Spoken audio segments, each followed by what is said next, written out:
Hello everyone! Welcome back to my vlog! So obviously, late upload na naman ito dahil ngayon lang ulit ako sinipag mag-voice over at mag-edit ng mag-edit kasi napakahirap talaga mag-edit. Grabe, hindi pala ganun talaga kadali ang buhay ng isang vlogger. So ang vlog na to is last January 13, which is birthday ng aming pinakamamahal na si Bex or si Jerome Bobias, and talagang duo kami palagi ni Mars when it comes to surprises. Our friends sa pagbili ng mga cake, talagang lagi kami nag-aambagin dalawa. So pasensya na kung may naririnig kayo na hangin kasi tinatamad akong i-turn off ang electric fan dahil napakainit. Oh my god, ang sarap mag-swimming, parang ito ng birthday celebration ni Bex. Alam niyo ba, nakakatawa nga kasi yung kabilang table din na halos tapat nila or katabi nila is may birthday din. So nung kinita namin si Bex, nagkantahan din sila. Sabi ni Bex sa amin is may birthday na din daw sa kabila, and ayun na, surprise namin siya, guys. And oo nga pala, ang kasama namin dito is yung family niya and yung family ng family niya. Gets niyo ba? So syempre chumibog muna kami ni Mars dahil gutom na kami at biglaan to, as in kaya hindi na kami kumain pa, and thank God merong motor si Mars, so minotor na lang namin. And trivia lang guys, this is my very first time to go swim dito sa resort na to, which is yung Bullets. Maganda siya, although pricey yung kanyang entrance fee. Actually, hindi naman pricey, parang sakto lang. Parang gano'n naman ata yung mga presyo ngayon ng mga swimming resort. Ano ba yung pinagsasabi ko? Nahihiya kasi ako magsalita. So, kitang-kita nyo naman kung gaano ka-init that time, pero mas pinili namin magbabayad nung hindi ako nagsusunscreen, nang wala nang kahit ano nakapahid sa katawan ko at nakakapangsisin, nakakaitim pala talaga. Kasi syempre, swimming pool, what to expect, may chlorine, may tirik ng araw, pero at the same time, we enjoyed a lot. So, sobrang enjoy namin sa wave pool, guys. Hindi na namin naisip na mangingitim kami. But anyway, tama ba yung grammar ko kanina dun sa isang video? Ay, huwag naman natin isipin. So, kung may naririnig kayo na nagko-Korea, nanonood ako ng paliko-liko na yung topic dito. So anyway guys, ayan, nagkadila kami isa-isa sa wave pool para merong memory. Syempre, alam mo naman ako, I love capturing memories. Pero syempre, the best one is yung nakakapture lang ng eyes nyo, not the phones, diba? Bakit kayo guys? And ayan, makikita nyo na kung gano'n na kami kaitim dyan. My God, sobrang hirap ibalik ng kulay ko. And hindi ko na alam kung ano yung magpapabalik sa kanya. So please guys, tell me, ano ba ang mga pampaputing products na effective, lalo na sa aking skin. By the way, we are just turning there. Tama pa ba yung mga grammar ko? Oh my God, the grammar is grammering.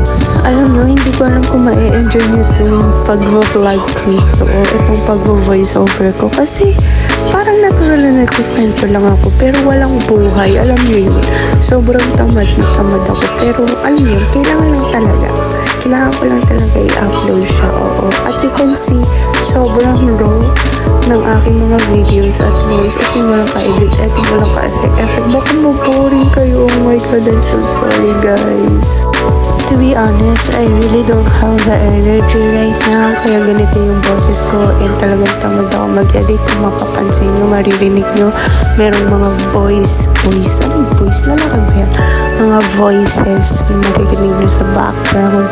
Kasi tatamad talaga ako at pinagkakasya ko yung mga videos, all of the videos that they talaga from my camera and from Mars camera. Tama pa ba? Hindi na ako makapag-isip ng tama.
sobrang haba niya and I bet hindi nyo naman tatapusin tong video dahil napakahaba. This is my very longest video, I guess. Naya-upload my mini vlog, parang di na siya mini vlog. So doon na nagtatapos ang birthday celebration ni Bex. Sana napasaya namin siya that day kasi sobrang biglaan lang ng mga pangyayari and talagang push na namin ni Mars to and we really enjoy that day talaga po. Ba't may po? Magalang ka? Hindi. Ay, si Seth nakikipag-away. So, ayun guys. Abangan nyo na lang ang next vlog ko kung sisipagin pa ako. Kasi actually, nagdi-delete lang ako ng mga video sa gallery ko kasi puno na. So, once again, see you guys again on my next vlog. Wow. Choo. Have a great day.